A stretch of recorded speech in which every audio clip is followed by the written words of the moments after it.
Start करें। Last time क्या बताया गया था? Average atomic mass. ठीक है, तो आज हम लोग पढ़ेंगे क्या? पीओएसी, क्या? Principle of atom conservation. ठीक है ना? पानी साफ है क्या? ऊपर से पिएगा, थोड़ी देर में जाएगा। इसको बोलते हैं प्रिंसिपल ऑफ क्या? Atom conservation. लास्ट टाइम हमने स्टोइशियोमेट्री पढ़ी थी, है ना? एक second,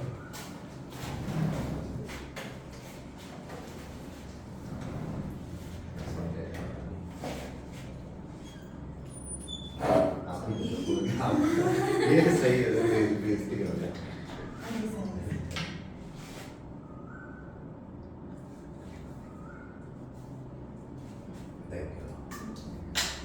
so principle of atom conservation करने आ रहे हैं। क्या होता है प्रिंसिपल ऑफ एटम कंजर्वेशन?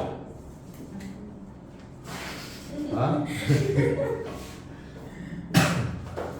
इसको यूज क्यों करते हैं? Generally use to predict formula of a given sample. ठीक है, to predict formula of given sample. कोई भी सैंपल का फॉर्मूला अगर हमें पता करना है इन जनरल, तो इससे हम प्रिडिक्ट कर सकते हैं ना।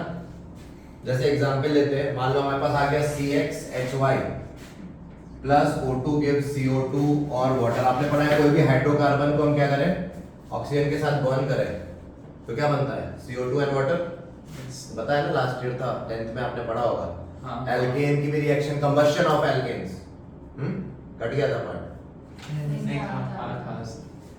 तो अगर मुझे इसका मॉलिक्यूलर फार्मूला प्रेडिक्ट करना है तो मैं क्या करूंगा? पीओएसी लगाऊंगा। ठीक है, अब एग्जांपल लेते हैं। जैसे मान लो एक एग्जांपल लिया, NH3 प्लस O2। जैसे इसको समझते हैं कैसे, इसका यूज हम लोग न्यूमेरिकल लगाने में कर सकते हैं। बताओ, मान लो ये आ गया NO2 एंड वाटर। अब मुझे बताओ किसके मोल्स कंजर्व करें?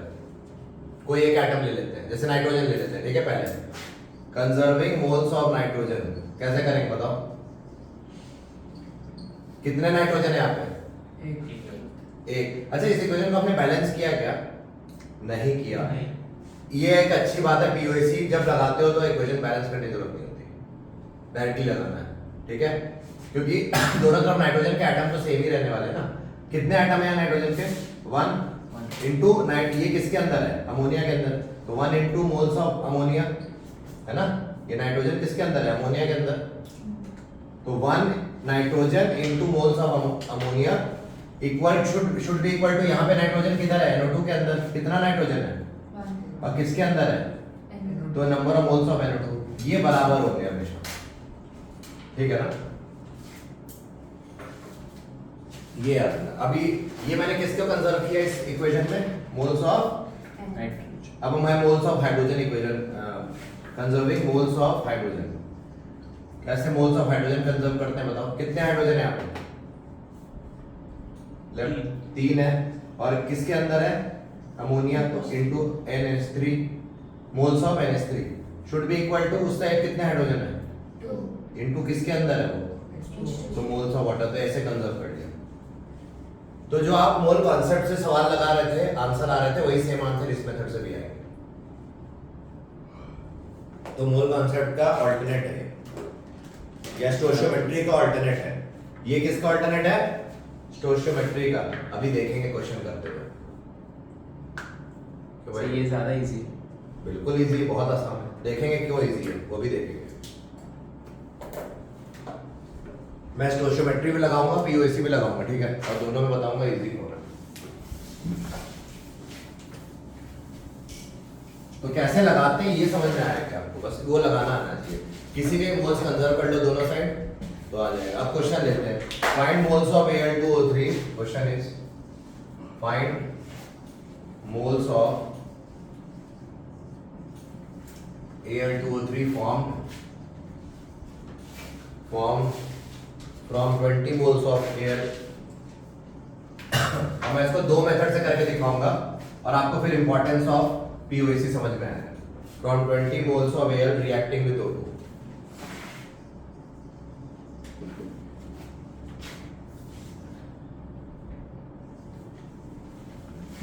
कैसे करेंगे? आप मुझे स्टोइचियोमेट्री मेथड बताओ।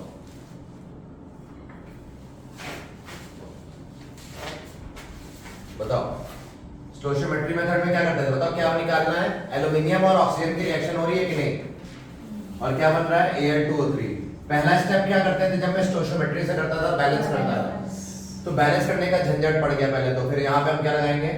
मान लो मैंने यहाँ 2 लिखा, फिर यहाँ 4 लिखा और यहाँ पे 3। फिर मैं आर्ग्यू करता था। किसका डेटा दिया हुआ है बताओ? एल्यूमिनियम का डेटा दिया है कितना? 20 मोल्स, है ना? और किसका निकालना है मोल्स? इसका। तो मैं आर्ग्यूमेंटेटिव मेथड बनाता था। मैं क्या बोलता था? एज पर equation 4 moles aluminium give 2 moles aluminium oxide. हाँ या ना? है ना? 4 मोल्स कितने मोल दे रहे हैं एज पर इक्वेशन, बैलेंस इक्वेशन इतने। Therefore 20 moles Al will give how much? 2/4 into 20, this by this into this करते हैं ना। कितना आ गया? 10 मोल्स Al2। ये आंसर आ गया कि नहीं? यही निकालना था आपको कि how many moles of Al2 are form. अब ये तो हो गया यूनिटरी मेथड। अब मैं POAC से लगा के दिखाता हूँ। अब देखो POAC से कैसे लगाएंगे? क्या दिया हुआ है बताओ? Al से क्या बन रहा है? हमें किसका Al plus O2 gives क्या? Al2O3 होता है कि नहीं? यहाँ पे क्या बैलेंस करने की जरूरत है? हम क्या करेंगे? किसके मोल्स कंजर्व करते हैं? जिसका डेटा दिया उसके मोल्स कंजर्व करें। किसका दिया गया? एल्यूमिनियम का। सो कंजर्विंग क्या? Moles of Al। क्या हो जाएगा बताओ? कितने एल्यूमिनियम है? 1। और किसके अंदर? एल्यूमिनियम के अंदर ही है of Al। Should be equal to 2 into number of moles of Al2O3। हाँ या ना? Number of moles of aluminium दे रखे हैं। हाँ 20 दे रखा है ना। आ गया आंसर सीधा। देखो वही आंसर आ गया। 10 आ गया कि नहीं? देखो number of moles of Al2O3 directly निकल गया ना इससे 10। क्यों भाई? देखा? ये हो गया POAC का फायदा। कितनी जल्दी हो गया, बैलेंस भी नहीं करना पड़ा, हमने बस मोल्स कंजर्व कर लिए। और ये तो मैं तुमको समझा रहा था इसलिए टाइम लगा। मैं समझाते नहीं तो 2 सेकंड बनता है। ठीक है, तो ये चीज होती है। तो नोट कर लो, यही फायदा होता है POAC का। और इसका हम फायदा उठाएंगे स्ट्रक्चर प्रेडिक्शन में भी थोड़ी देर में। पहले ये कर लो, और कोई डाउट हो पूछ लो।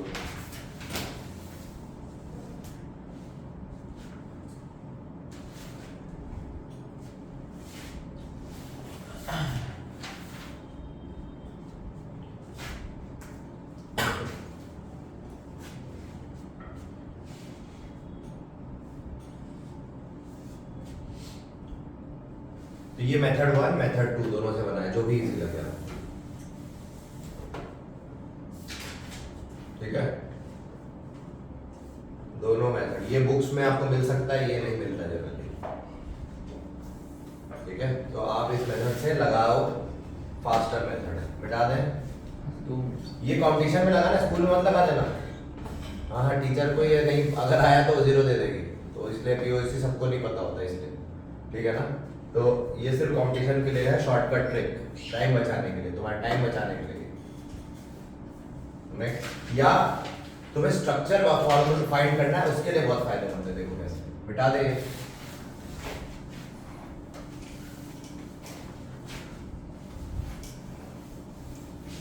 तो क्वेश्चन है, find the hydrocarbon having 20 moles. अच्छा, predict hydrocarbon formula, hydrocarbon which is 20 mole, which is 20 moles, and which on complete combustion, and which on complete combustion gives 40 mole CO2 and 40 mole water, 40 mole CO2 and 40 moles water।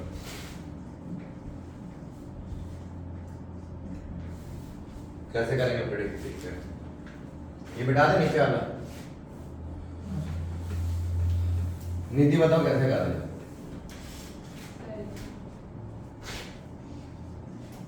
Hydrocarbon का complete combustion कर रहे हैं, है ना? हमें क्या बोला गया? किसका फॉर्मूला निकालो? हाइड्रोकार्बन का। तो मान ले वो हाइड्रोकार्बन क्या है? लेट हाइड्रोकार्बन भी CXHY। अगर हमने x और y निकाल दिया तो हमारा फॉर्मूला बन जाएगा। तो हम मान लेते हैं लेट हाइड्रोकार्बन इज दिस। अब इसकी कंप्रेशन कराएंगे, क्या बनेगा बताओ? CO2 और वाटर बनेगा कि नहीं? कंप्लीट कंबशन में तो ये बनता है ना हाइड्रोकार्बन के। अब क्या करें बताओ? मोल्स किसके किसके कंजर्व करते हैं? कार्बन और हाइड्रोजन के दो। तो पहले हम कंजर्व करते हैं क्या? Conserving moles of carbon. Moles of carbon कैसे आएगा बताओ?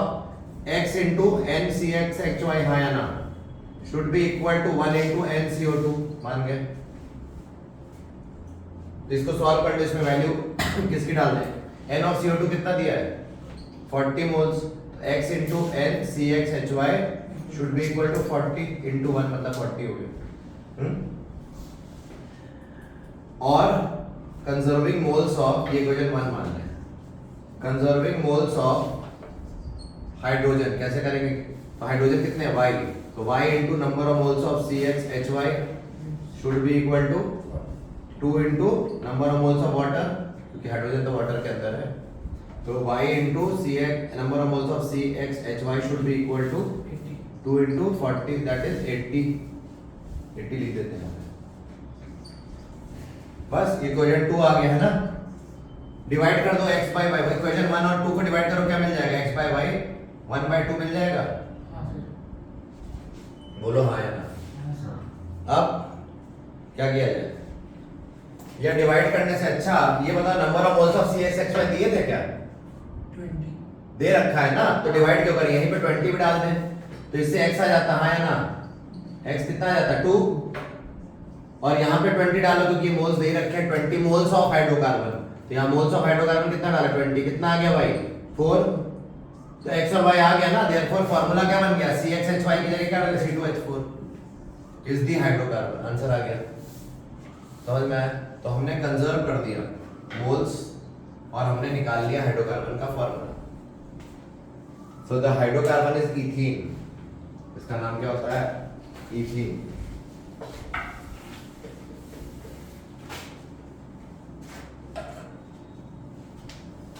नेक्स्ट क्वेश्चन लिख लो। तो भाई इजी है ये मेथड, तो बैलेंस करने का झंझट नहीं है। बैलेंस करते हो तो भी कर सकते हो ये सवाल। फिर उसमें क्या होता है, यहाँ x लगाओ, फिर उसको 3x + 1 ऐसे वो सब करो, फिर उससे यूनिटरी मेथड बनाओ, फिर आप मोल्स x निकालो, फिर y, मतलब वो लंबा मेथड हो जाता है।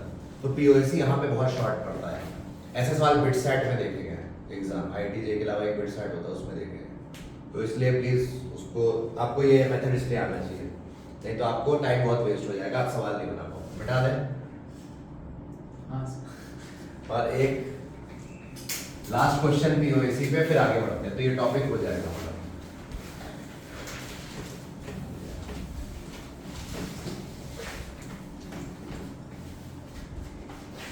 क्वेश्चन है, मैं लिख देता हूँ, थोड़ा डरावना लगेगा पर डरना नहीं है ना, सब ठीक हो जाएगा। In a gravimetric determination, in a gravimetric determination of phosphorus, an aqueous solution of NaH2PO4 is treated हाँ क्या बहुत बड़ा है, बड़ा लिखो। ओके सॉरी बोल दिया। Ammonia and mixture of ammonium and magnesium ions. Video पे अड़का दिया आपने, तो देख रहे हो, वीडियो पे गुस्सा कर दिया। क्या हो गया, आप चुप क्यों हो गए? डरे मार्कर है क्या? Marker to precipitate magnesium ammonium phosphate, जो कि है MgNH4। इंक तो नहीं खत्म हो गया अभी? क्या हो गया? आप लोग इतने दुखी लग रहे हो, बोल भी नहीं पा रहे। अरे क्या हो गया? अरे निखिल क्या कर रहे हो तुम लोग?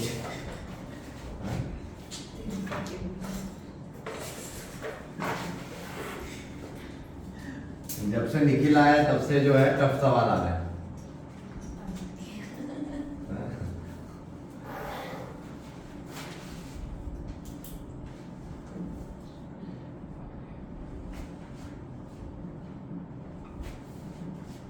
इस सवाल के लिए जगह बचेगी?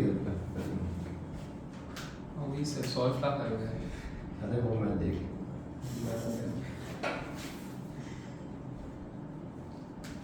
तो ये सवाल देख के 99.9 लोग छोड़ ही देंगे, है ना? लेकिन आप करोगे नहीं?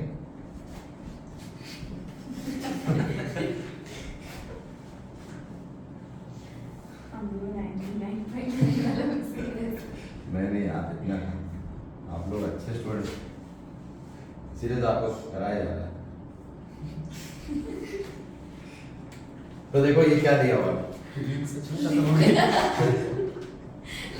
अच्छा लिख लो लिख लो। लेकिन सच में खत्म हो गई। हाँ सही में? हाँ। तब तक मैं इसका मैं फ्लो चार्ट बना देता हूँ। अरे सर आपको ना मैं बना रहा हूँ, आपको समझाऊंगा बाद में ना। लिखना तो पड़ेगा ना। वो तो आपको करना ही पड़ जाएगा।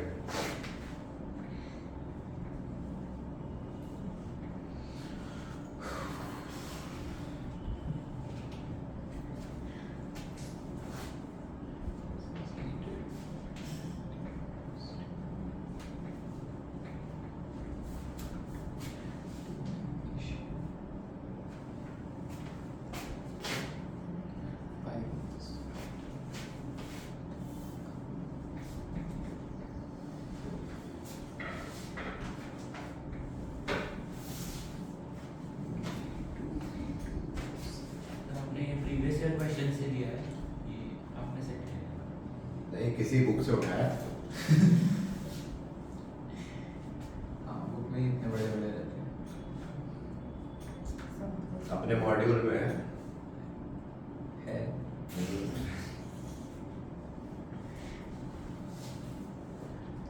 ये पास्ट ईयर में किसी कंपटीशन में आ भी चुका है, इसलिए मैं आपको बता रहा हूँ। ये इन a gravimetric determination of phosphorus, लिख लो जल्दी लिखो फिर।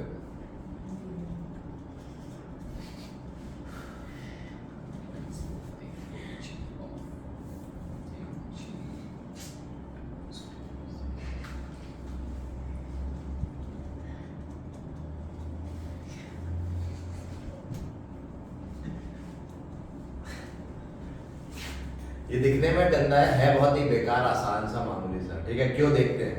Sir 2 minute. तो बहुत आसानी से कर लो। बताओ अब जल्दी से लिखो, हो गया ना? हाँ। बाद में लिखना ना, हो गया। तो समझ लो, पहले समझते हैं, है ना? बाद में लिखना है, गिव यू टाइम, ठीक है? इतना डरावना। ये देखो, इन a gravimetric determination of phosphorus, किसकी डिटर्मिनेशन करनी है? फास्फोरस। यार क्या हो रहा है? बेहोश हो गए। तो फास्फोरस का कुछ तो डिटरमिन करना है। An aqueous solution of NaH2PO4 is treated with a mixture of ammonium and magnesium ions to give this, ठीक है? ये तो लिखा हुआ है यहाँ तक, है ना? तो ये मैंने इक्वेशन शॉर्ट में जो पहली लाइन यहाँ तक है वो मैंने ये समराइज कर दी। फिर इसको हीट किया गया टू एंड डिकम्पोज किया गया किसमें? मैग्नीशियम पायरोफॉस्फेट में। कितना ग्राम बना उसका? 1.054 ग्राम, है ना? तो बोला क्या है? What weight of NaH2PO4 was originally present, मतलब निकालना क्या है? किसका मास निकालना है? यानी इसका क्या निकालना है? W निकालना है कि नहीं? यस। बस यही करना है। तो मोल्स कंजर्व कर दो। किसका डेटा दिया है? इसका डेटा दिया। तो जिसका डेटा दिया अब इसमें बैलेंस करने का झंझट है क्या? नहीं। गुड न्यूज, POC लगाएंगे। किसके मोल्स कंजर्व करेंगे? जिसका डेटा दिया है। कंजर्विंग मोल्स ऑफ, बोलो, फास्फोरस। वो कॉमन है तो फास्फोरस के मोल्स कर ले। कितने मोल्स है फास्फोरस के? यहाँ पे 1 into number of moles of NaH2PO4 should be equal to 2 into moles of Mg2P2O7, है ना? ठीक है पक्का? बस अब लाइव सेट है यहाँ पे।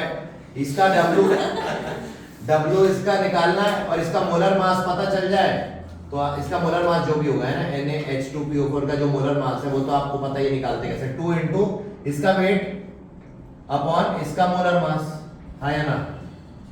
मोल्स को लिख दिया ना? अरे फिर भी कितना आसानी से हो रहा है, नहीं तो कहाँ तुम बैलेंस करने चलोगे, इक्वेशन ही नहीं लिख पाओगे तुम, इक्वेशन ही नहीं लिख पाओगे इसकी। ठीक है, ये समझ में आया क्या? मोल्स को मैंने लिख दिया mass by molar mass. Moles का फार्मूला क्या होता है? Mass by molar mass. हाँ, समझे। ठीक है, और इधर के मोल्स को क्या लिख दिया? Mass by molar mass. क्यों लिखा? क्योंकि इसका हमें क्या निकालना है सवाल में? ये निकालना है ना, ये तो है वेट ऑफ दिस, और इसका मोलर मास तो आप निकाल ही सकते हो, केमिस्ट्री में मोलर मास तो निकाल ही लेते हो। तो मैं लिख देता हूं, यहाँ इसका मोलर मास आता है 120, आप सॉल्व करोगे इसका कितना आएगा 120, और इसका मोलर मास निकालोगे तो 222 आएगा। ठीक है, और इसका वेट दे रखा है कि नहीं? वो दिया ना 1.054। सही है, देख लो एक बार, इजी। इसका मोलर मास 120 होता है, ये मैं बता दे रहा हूँ, अभी आप कर लेना, पीरियड टेबल में आपको वो दिया रहेगा, अभी यहाँ नहीं दिया हुआ है, और इसका मोलर मास भी 222 है। ठीक है, दे रहेगा कर लेना। उन्होंने ऐसे दिया रहेगा ना, Na का दे रखेंगे, H का दे रखेंगे, P का होगा ऐसे। हाँ? गारंटी ना। पक्का पक्का ये दिया रहेगा। तो 120 ये 222 निकाल लोगे, और फिर ये दे रखा है कि नहीं, वेट ऑफ Mg2P2O7 तो वो डाल के ये आ जाएगा ना वेट इसका। देयरफॉर इसका बाकी तो मैथ्स है, तो W ऑफ NaH2PO4, और ये सवाल सिर्फ POEC से ही बना सकते हो तुम, है ना, और फिर तरीका ही नहीं है। अगर मतलब मोल कॉन्सेप्ट लगाने जाओगे तो छोड़ दो, फिर तो हम कोई नहीं करेगा, क्योंकि इक्वेशन ही नहीं लिखोगे। इक्वेशन या तो लिखो, सारी इक्वेशन बड़ी बड़ी बनेगी, इसका आयंस लिखो, वो सब कर करके बैलेंस कर लो आयनिक इक्वेशंस को, तो कोई फायदा नहीं है, टाइम वेस्ट। तो इसका आंसर क्या आ जाएगा फाइनली 1.4 ग्राम। जब सॉल्व करोगे तो आपको मिलेगा, तो यही हमारा आंसर है, ये this is the required answer. तो ये नोट कर लो।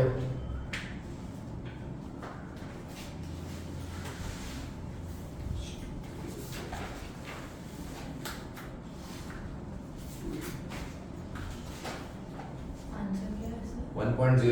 1.4 ग्राम। चलो आंसर तो आया, आया नहीं है, डायरेक्ट लिखना है। अभी तक आया नहीं है, बहुत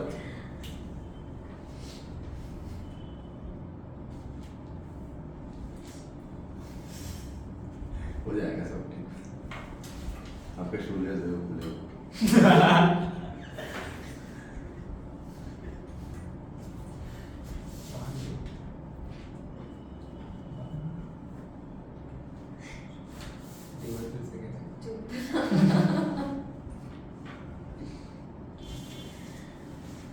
तो ये हो गया अपना सिंपल सा concept.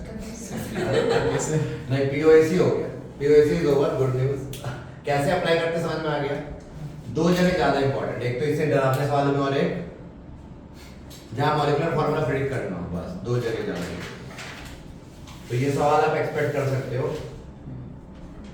JEE NEET, JEE BITSAT वगैरह में आप कर सकते हो। मुझे तो आएगा ही नहीं। अरे आपने आएगा ना पीओएसी में, उसमें आएगा, इसमें अपने नाटा वाला आएगा, आएगा, टेंशन मत ले। सब आएगा, सब आएगा। नाटक में तो सब बहुत इजी क्वेश्चंस होते हैं। हाँ, तो इजी मतलब ये थोड़ा ना कि ये hard यही सब तो इजी है, होशियार। इजी तो है कि नहीं, इजी है। हाँ इजी है सर। तो फिर जबरदस्ती इसको बदनाम किया हुआ है आपने। सर आपने ही बोला डरावना। हाँ, दिखने में डरावना है थोड़ी, हाँ इजी तो था। बस मोलसी तो कंजर्व करने थे, बस बस। फिनांस में आया। आ गया आंसर, मिटा दें ऐसी बात। वाह, इसको फ्रेम करें। अब ये पूछ लेना अपने दोस्तों से, देखना वो परेशान हो जाएंगे। हमारे दोस्त कॉमर्स वाले। तब तो कोई दिक्कत नहीं आएगी, सब समझ में आ जाएगा।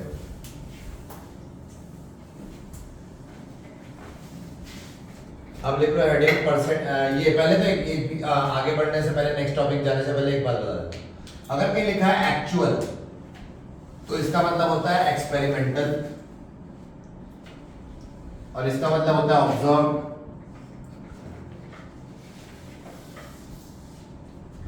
और अगर कहीं लिखा है एक्सपेक्टेड, तो इसका मतलब होता है थ्योरेटिकल या नॉर्मल या कैलकुलेटेड।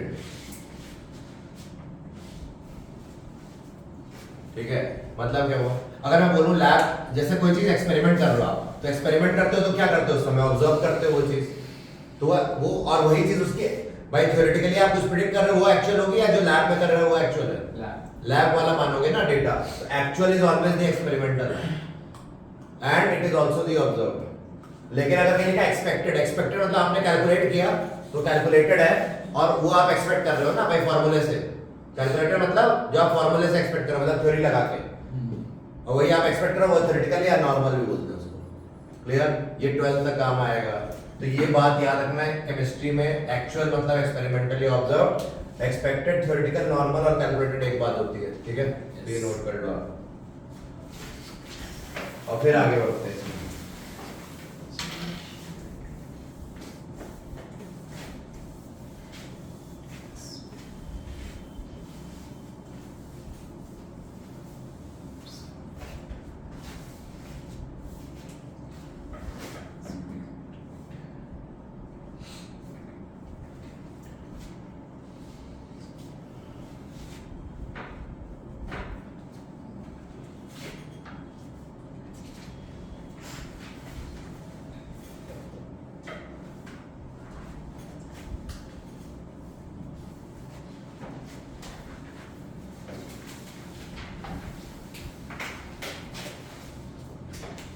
तो अब नया टॉपिक है परसेंटेज यील्ड पढ़ने जा रहे हैं। New topic is percentage yield. It is the formula is moles of product form experimentally upon moles of product form theoretically into 100%।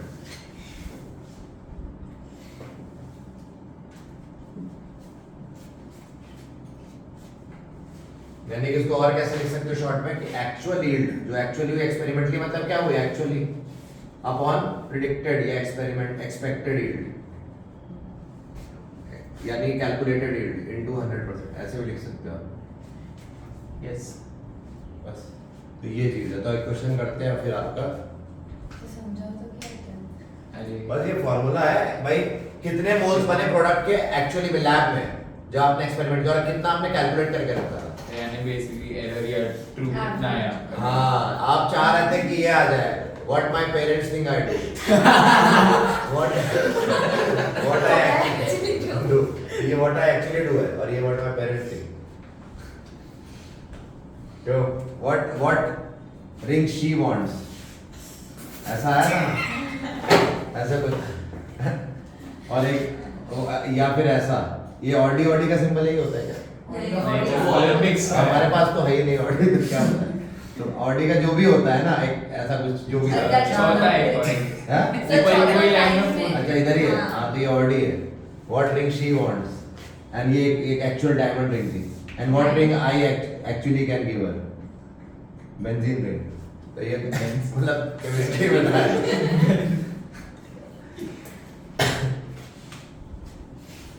what ring I can afford में था, what ring she wants and what ring I can afford। तो असलियत तुम लोग की मतलब life की देखो, यहाँ पे देखिए केमिस्ट्री सब कुछ बयां कर रहा है। और ये अपन बेंजीन हाँ तुम्हारा दर्द, हाँ तुम लोग बेंजीन दोगे एक्चुअली। ये क्रैक्स आता है, क्रैक्स उम्मीद ही नहीं है इसके उम्मीद ही नहीं।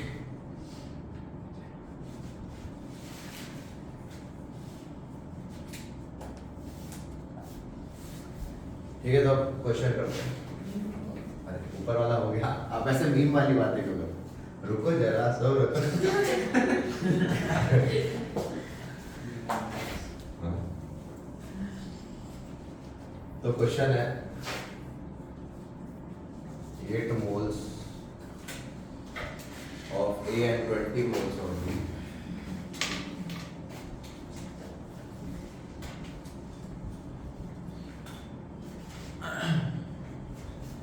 moles of B react to form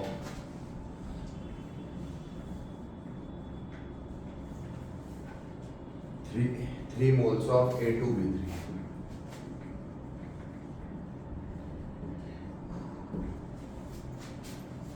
Calculate percentage yield of reaction।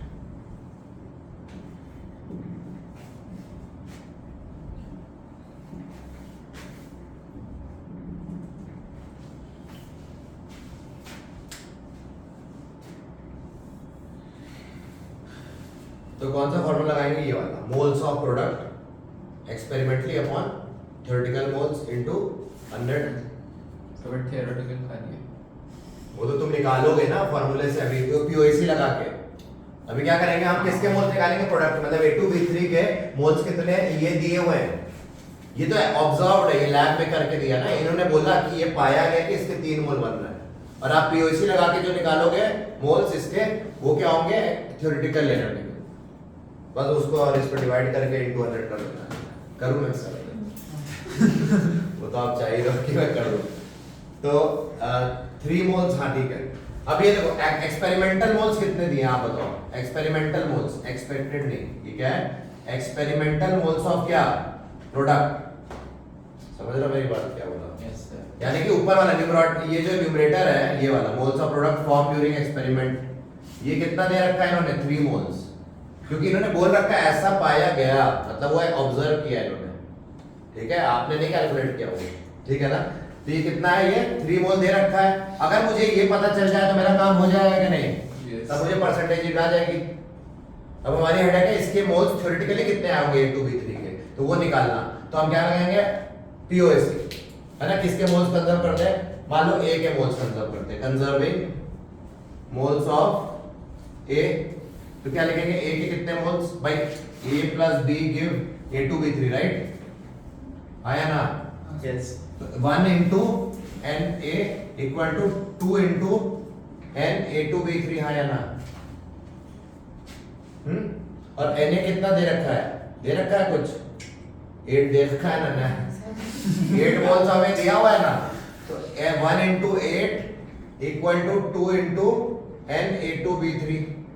तो ये जो आया Na2B3, यही तो मोल्स ऑफ 8 आगे 4 मोल्स आया ना।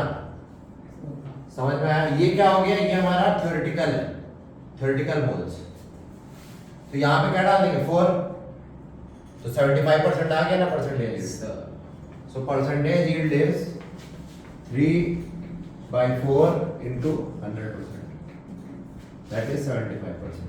किसका yield है ये, A2B3 का। मतलब आप एक्सपेक्ट कर रहे थे कितना, 4 मोल मिल जाए, पर मिला कितना असली में, 3। समझ में आया? यही तो हुआ, हमने एक्सपेरिमेंट जब किया हमें मिल गया 3, हम चाह कितने रहते, 4, बस यही है। और उसका परसेंटेज में एक्सप्रेस कर दिया तो हमें परसेंटेज मिल गई, हो गया इजी।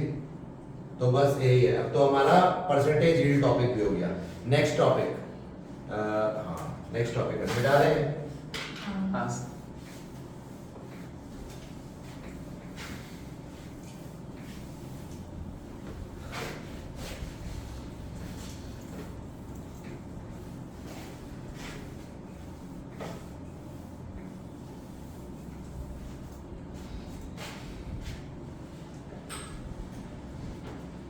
अभी बहुत काम आपको करने हैं, वैसे तो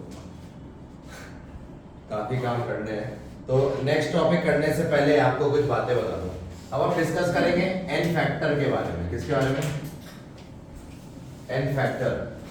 बताया था मैंने एन फैक्टर में, नहीं बताया? तो एन फैक्टर जो होता है वो क्या क्या चीजें रिप्रेजेंट कर सकता है। वो हमें एलिमेंट है तो क्या रिप्रेजेंट करेगा, वैलेंसी फॉर एलिमेंट्स। अगर एलिमेंट की बात करें तो किसी भी एलिमेंट का एन फैक्टर उसकी वैलेंसी होती है। जैसे एग्जांपल लेते हुए चलेंगे, एग्जांपल एल्युमिनियम है तो एल्युमिनियम का एन फैक्टर 3, क्योंकि एल्युमिनियम की वैलेंसी कितनी होती है, 3, ठीक है यार। क्या हुआ, अरे तो मजाक लग रहा है ये। फिर net charge on, it can also mean net charge on either cation और एनायन। किस केस में, फॉर सॉल्ट्स, फॉर सॉल्ट्स। इसका क्या मतलब है, देखो थिंग्स अभी बहुत सीरियस होने वाले हैं जेई लेवल पे। तुम लोग एकदम धीरे धीरे बहुत हाई लेवल हो जाएगा, फिर भी इजी लगेगा, पता भी नहीं चले। हाँ अभी तक टफ लगा क्या, सही से बताना। अगर खुद से एक बार रिवाइज करो टफ है क्या, नहीं है तो वैसे ही टफ नहीं लगे, मतलब होते हुए भी आपको फील नहीं होगा अगर आप ऑर्गेनाइज्ड वे में चलोगे। हम ऑर्गेनाइज्ड क्राइम कर रहे हैं। क्या होगा बताओ, net charge on either cation और एनायन। जैसे AlCl3 है, मुझे इसका एन फैक्टर निकालना है, कैसे निकालेंगे बताओ। अरे तो ये सॉल्ट है, सॉल्ट टूटता है, कैसे टूटेगा बताओ, कैसे टूटेगा? Al की वैलेंसी क्या है? 3 प्लस, और Cl की वैलेंसी यहाँ कितनी है? 1 माइनस, और बैलेंस है क्या ये? नहीं। कितने एल्यूमिनियम है? 1। यहाँ कितने एल्यूमिनियम? 1, तो वहाँ तो 1 लिखा ही हुआ है। और यहाँ कितने Cl है? 3, यहाँ 3 लगाएंगे। हाँ, तो net charge on either cation, मतलब या तो कैटायन पे नेट चार्ज कितना है? नेट चार्ज 3, 1 into 3, और या फिर एनायन पे नेट चार्ज कितना है? 3 into -1, वो भी 3 है। तो एन फैक्टर क्या आ गया? 3। समझ में आया आपको? 3 मतलब वो पॉजिटिव, एन फैक्टर पॉजिटिव होता है, ठीक है ना? एन फैक्टर हमेशा पॉजिटिव नंबर है। तो एन फैक्टर आपका यहाँ पे 3 आया है। Net charge on either cation, इधर भी 3 आया और इधर भी 3 into -1, 3। एक और एग्जांपल, ये सब कंपटीशन में आते हैं। K2SO4 dot Al2SO4 whole thrice dot 24H2, ये पोटैश है। मैच द फॉलोइंग में डाल देंगे। वो क्या करेंगे, एक बार ITJ एडवांस में मैच द फॉलोइंग में डाल दिया, ठीक है? ITJ एडवांस में क्या होता है? मैच द फॉलोइंग आता है, तो उसमें ऐसा क्वेश्चन डाल दिया था कि कितने आयंस में टूटता है। वैसे तो क्वेश्चन दूसरा था, बट वो इनफैक्टर ही हो गया ना, मतलब net charge on either cation और एनायन। अगर वो निकाल लोगे तो नेट टोटल चार्ज में निकाल लोगे। खैर इस पे वो कंफ्यूज नहीं करते आपको। पहले आगे इस पे हमको इसका क्या निकालना है बताओ, कैसे निकाले? तो हमें पता है कि ये सॉल्ट, इस सॉल्ट का नाम क्या है याद रखना, पोटैश एलम, ठीक है ना? ये रटना है, ये फॉर्मूला याद होना चाहिए आपको। जो सॉल्ट्स है, मैं लिस्ट दूंगा बाद में, वो सॉल्ट्स के नाम याद होने चाहिए। मोर सॉल्ट, ये वाला हो गया, और भी बहुत सारे salt, white vitriol, blue vitriol, red, है ना, इस टाइप से वो सब याद होने चाहिए उनके फॉर्मूले। Glauber salt. तो ये देखो, इसको कैसे तोड़ेंगे, देखो कैसे तोड़ेंगे। K2SO4 और क्या है? Dot Al2SO4 whole thrice. क्या पानी टूटेगा? नहीं, पानी तो कोई मतलब नहीं, पानी तो ऐसे ही पड़ा है। सॉल्ट टूटेगा ना, आयनाइज करेगा पानी में। तो यहाँ सॉल्ट टूटेगा, कैसे टूटेगा बताओ? पोटेशियम की वैलेंसी क्या होती है? +1, और सल्फेट की वैलेंसी क्या होती है? -2। और कितने पोटेशियम है? 2, और सल्फेट कितने हैं? 1। तो यहाँ तो कुछ नहीं, प्लस इधर से हम ब्रेक करें, क्या आएगा? 2Al3 प्लस 3SO4 2 माइनस, है ना? देखो तोड़ना आना चाहिए आपको, क्योंकि कितने एल्यूमिनियम की वैलेंसी कितनी होती है? 3 प्लस, और कितने एल्यूमिनियम है? 2, तो यहाँ 2 लगा दिया। सल्फेट की वैलेंसी 2 माइनस, वो लिख दिया। और कितने सल्फेट है? 3, तो यहाँ 3 लिख दिया, है ना? अब क्या बोल रहा है फॉर्मूला, एन फैक्टर कैसे निकालते हैं? Net charge on either cation. तो ये देखो कैटायंस कौन कौन से हैं? ये नेट चार्ज कितना है इधर? 2 into +1 2 प्लस 2 into 3 6, कितना हो गया नेट चार्ज? 8, तो एन फैक्टर 8। एनायन से भी करोगे वही आएगा। बताओ कितने सल्फेट पे नेट चार्ज? 2 माइनस, और इधर 3 2 6 माइनस, तो भी 8 आया। समझ रहे हो? या तो कैटायन या एनायन, उनमें नेट चार्ज देख लो तो वही है, सेम ही आएगा हर बार, वो नहीं बदल सकता, ठीक है? क्लियर हो गया? इसलिए कोई एक पे देख लेते हैं। तो ये एन फैक्टर। जेईई एडवांस में क्या पूछा था? How many ions it is breaking into. बताओ टोटल नंबर ऑफ आयंस कितने ब्रेक कर रहा है? 2 + 1 3 + 2 5 + 3 8। नंबर ऑफ आयंस पूछे तो 8। और नेट चार्ज ऑफ कैटायन कितना है? वो भी 8 आ गया, क्योंकि दिस और इसका चार्ज 2 into +1 2 into +3 कितना हो गया? 8, है ना? क्लियर? क्या हो गया? Yes sir. अगर बोले how many ions potash alum पानी में कितने आयंस देता है बताओ? टोटल आयंस कितने देता है? 8 भाई 2 + 1 3 + 2 5 + 3 8। चार्ज नहीं देखना उसमें, आयंस नंबर बस काउंट कर लो।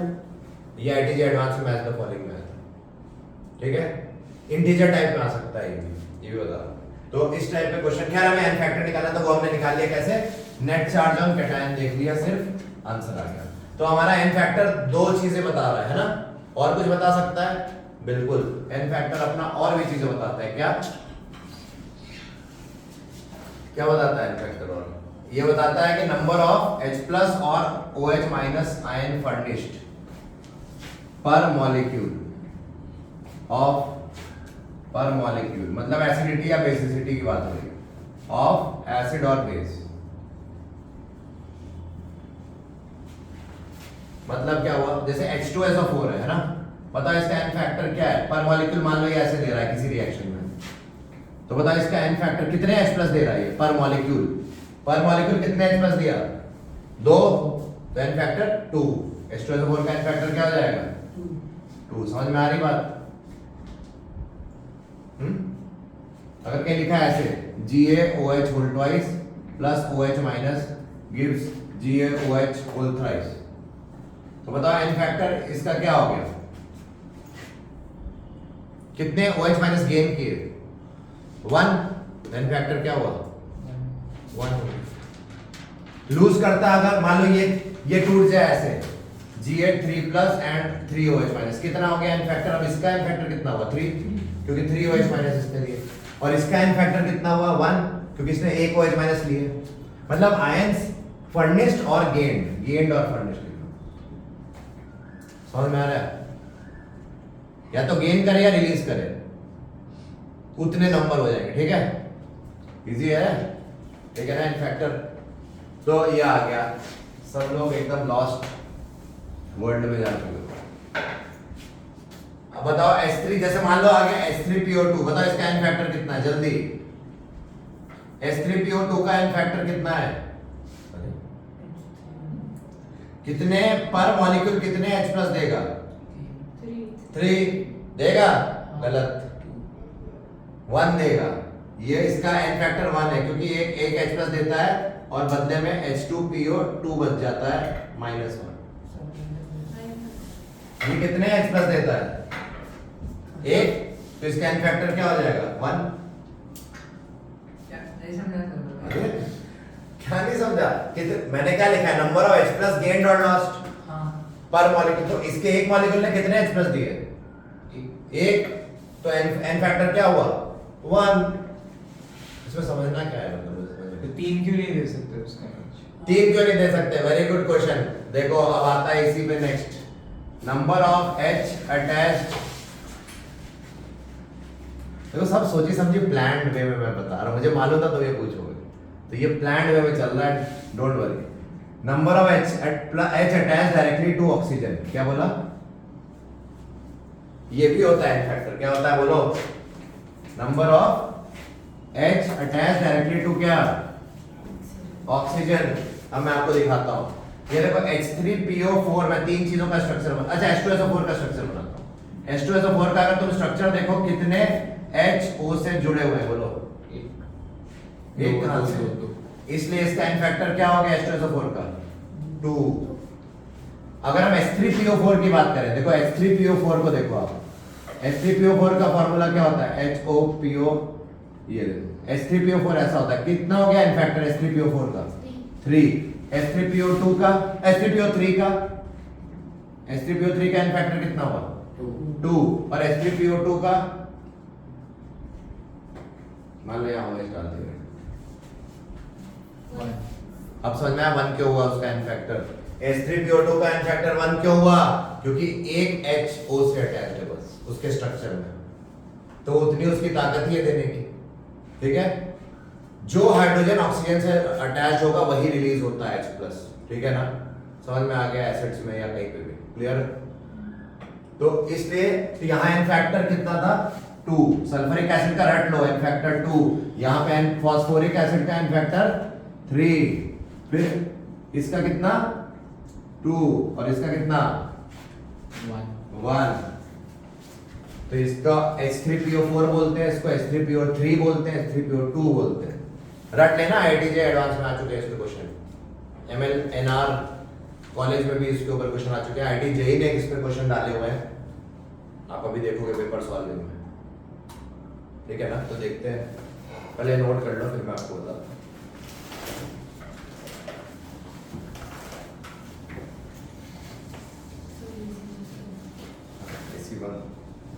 मैं रिमोट ऐसा कर देता हूँ क्वेश्चन देख लेता हूँ अगर इस पे कुछ मिलता है तो कि क्वेश्चंस बहुत इंपॉर्टेंट इससे नेक्स्ट ईयर भी यूज होगा सारे है क्वेश्चन बट अभी आप इसलिए नहीं समझ पाओगे आपको एक टॉपिक पढ़ाऊंगा इसमें क्वेश्चन इन्होंने दिया हुआ है किस पे IIT JEE में आया हुआ है H3PO3 पे पता इसका n फैक्टर पूछा है पता इसका n फैक्टर कितना है 2 तो H3PO3 का n फैक्टर IIT JEE में आ चुका है ठीक है ना और इसके ऊपर एक और इसी पे बेस्ड एक और चीज बताई है, वो हमें अभी आपको नहीं समझ में आएगी क्योंकि अभी हमने पढ़ाया नहीं वो टॉपिक। जैसे पढ़ाएंगे एन फैक्टर से एक रिलेट करके एक चीज बताएंगे, मिटा देंगे। ठीक है, तो ये सॉल्ट वाला भी हो गया एन फैक्टर। ये एन फैक्टर कितने बता दिए, कितने होते हैं एन फैक्टर के, कितने टाइप बताइए। एक एलिमेंट्स के लिए वैलेंसी होती है, फिर सॉल्ट्स के लिए आइदर कैटायन या एनायन पे नेट चार्ज, या number of H plus OH minus furnished और लॉस्ट मतलब गेन, या फिर number of H attach elements. तो चार बताए, अब पांचवा देखो एन फैक्टर और क्या क्या चीजें डिनोट कर सकता है। अभी तुम्हें फायदा बाद में पता चलेगा जब तुम थोड़े एक्सपीरियंस होगा, तब एन फैक्टर बोलोगे अरे वाह एन फैक्टर, तो बहुत फायदा उठाओगे। अभी ये यूज हो जा रहा है 12th तक, पीछा नहीं छोड़ता है एन फैक्टर, इलेक्ट्रोकेमिस्ट्री तक। नंबर ऑफ इलेक्ट्रॉन्स गेन्ड और लॉस्ट, क्या बोला ड्यूरिंग गेन्ड, मतलब इलेक्ट्रॉन गेन किस में होता है। देखो oxidation is loss, reduction is gain of electron. Oil ring याद रखना, ऑक्सीडेशन मतलब लॉस ऑफ इलेक्ट्रॉन। तो नंबर ऑफ इलेक्ट्रॉन गेन्ड बोल रहे हैं तो किसकी बात कर रहे हैं, रिडक्शन की। और नंबर ऑफ इलेक्ट्रॉन लॉस्ट बोलेंगे तो ऑक्सीडेशन। तो जैसे मान लो ये एग्जांपल लेते हैं, जैसे मान लो हमने ये लिया Cu2 प्लस 2 इलेक्ट्रॉन, कितने मोल्स ऑफ इलेक्ट्रॉन गेन किए इसमें, 2। एन फैक्टर क्या हो गया, कॉपर 2 प्लस का 2, ठीक है ना। कॉपर का एन फैक्टर क्या हो गया, 2 हो गया ना। उसी तरह ऐसा आ गया, मान लो H2O O2 plus H plus plus electron balance कर देते हैं 1/2 1/4। तो बताओ इस हाफ H2O ने कितने इलेक्ट्रॉन दिए, 1। तो यहाँ एन फैक्टर कितना हो गया, 1। समझ रहे हो आप मेरी बात। बैलेंस और अच्छे से करना चाहिए, यहाँ 2 लगा दो, यहाँ 1/2 आ जाएगा, यहाँ भी 2 है। बताओ 1 मोल वाटर ने कितने मोल इलेक्ट्रॉन दिए, 2। तो एन फैक्टर क्या हो गया, 2। क्लियर हो गई बात। इजी वाला लेते हैं, Cl माइनस वाला लेते हैं। Cl माइनस हाफ Cl2 बना रहा और इलेक्ट्रॉन दे रहा, तो यहाँ एन फैक्टर कितना, 1, क्योंकि 1 इलेक्ट्रॉन जा रहा है ना। समझ में आया, इजी वाला लेते हैं। तो हम लोग टेंशन में आ रहे हो। फिर क्या एन फैक्टर और क्या चीजें बता रहा है, कुछ बता रहे हैं। हाँ एसी बंद करो। अच्छा पहले इसी में ब्रेन फ्री हो, इसी बंद।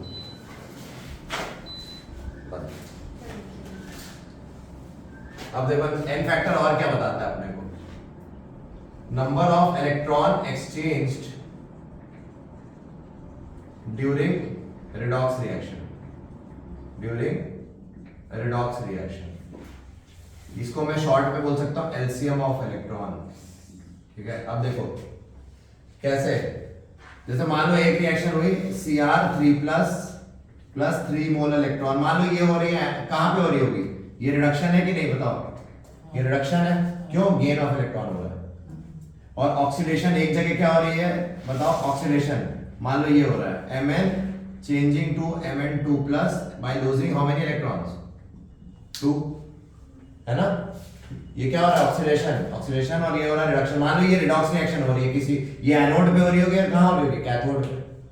ठीक है, इलेक्ट्रोलिसिस पढ़ा है ना आपने, एनोड पे क्या होती है हमेशा, ऑक्सीडेशन, और कैथोड पे रिडक्शन। तो बताओ यहाँ पे n factor in combined reaction का, इस कंबाइंड रिएक्शन का एन फैक्टर निकालने के लिए मैं क्या करूंगा, 2 और 3 का एलसीएम क्या होता है इलेक्ट्रॉन का, 6। तो एन फैक्टर क्या हो गया। अब ये आपको मान लो ऐसे समझना है, तो देखो मैं बताता हूँ, पहले इसको बैलेंस कर लेते हैं। एक काम करते हैं, जब ध्यान से सुनना, समझ गया। अरे नहीं ये अभी खत्म नहीं हुआ है। एन फैक्टर 6 ऐसे तो आ गया, बट आपको इक्वेशन बनानी होगी, सुनो अब ध्यान से। ये दोनों इक्वेशन जो ऑक्सीडेशन रिडक्शन की ऐड अगर हमें करनी है ना, हमें कॉमन इक्वेशन चाहिए ना, हम 2 इक्वेशन थोड़ा करते हैं रिडॉक्स में, एक इक्वेशन चाहिए ना रिडॉक्स की। तो हमें इन दोनों को ऐड करना है। ऐड करने के लिए याद रखना, जब तक इलेक्ट्रॉन सेम ना हो तब तक ऐड नहीं कर सकते। ऊपर नीचे इलेक्ट्रॉन क्या होने चाहिए, सेम। तो यहाँ पे कितने हैं, 2, यहाँ कितने, 3। तो ऊपर वाली पूरी इक्वेशन को किससे मल्टीप्लाई कर दें, 3 से, और नीचे वाली को 2 से। तो रीराइट करें, ऊपर वाली को 3 से मल्टीप्लाई करोगे तो 3Mn gives 3Mn2 plus 6 electron, और नीचे वाली इक्वेशन को 2 से मल्टीप्लाई किया, क्या मिला, 2Cr3 plus 6 electron gives 2Cr, है ना। अब ऐड कर सकते हैं, जब ऐड करोगे तो ये और 6 इलेक्ट्रॉन ये ऑपोजिट साइड पे कैंसिल हो जाएंगे।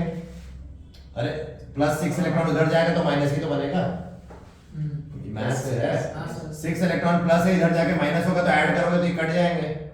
और इस साइड लेफ्ट साइड पे एडिशन कैसे आ जाएगी net equation, 3mn plus 2cr3 plus gives 3mn 2 plus plus 2cr। हाँ या ना बोलो।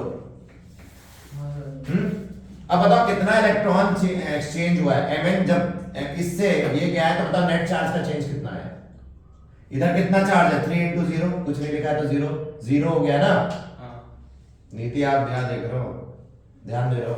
3 into क्या है 0, और इधर कितना चार्ज है 3 into 2 6, तो डिफरेंस इन चार्ज कितना हुआ, तो भी n फैक्टर 6 आ गया, उधर से भी देख सकते हो। इधर देखो, इसमें देखो, इसका चेंज देख लो, 2 3 6 और इधर 2 into 0, तो भी चेंज इसका भी क्या आ गया 6। तो इधर से चार्ज का चेंज 6 आया, इधर से भी चार्ज का चेंज 6 आया, कोई एक पकड़ लो, है ना। मैंने सस्ता मेथड क्या बताया कि इन दोनों का एलसीएम ले लो, 2 इलेक्ट्रॉन और 3 इलेक्ट्रॉन, तो भी वही 6 आया। पर रिडॉक्स रिएक्शन इन दोनों में कौन सी रिडॉक्स है, कोई भी नहीं। रिडॉक्स तो ये वाली बन के आ गई ना, फाइनली हमारी ये इक्वेशन रिडॉक्स इक्वेशन है। क्यों, क्योंकि इसमें ऑक्सीडेशन भी दिख रहा है और रिडक्शन भी दिख रहा है। आप समझ रहे हो मेरी बात। रिडॉक्स मतलब क्या होता है, ऑक्सीडेशन रिडक्शन एक साथ हो जाए, तो यही चीज है। तो ये नोट कर लो, अभी एन फैक्टर खत्म नहीं हुआ, अभी यहां तक बताया, अभी और भी होता है एन फैक्टर। चलो यहां तक ही आज करेंगे डिस्कस, फिर आगे हम लोग नया टॉपिक करेंगे। नहीं अभी खत्म नहीं हुआ, लेक्चर अभी चालू है। मैं बोल रहा हूँ कि मतलब आज तक अभी तक एन फैक्टर इतना ही करेंगे, और भी होता है एन फैक्टर, वो बता ही देता हूँ, चलो बताना पड़ेगा अपने को। तो छोड़ दो, अभी तो स्टार्ट हुआ है क्लास कर सिलेबस, सिलेबस भी खत्म कर।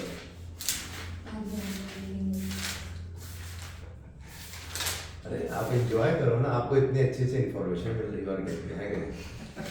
अरे आपको वैल्यू करनी चाहिए इन्फॉर्मेशन का, बहुत अच्छा है।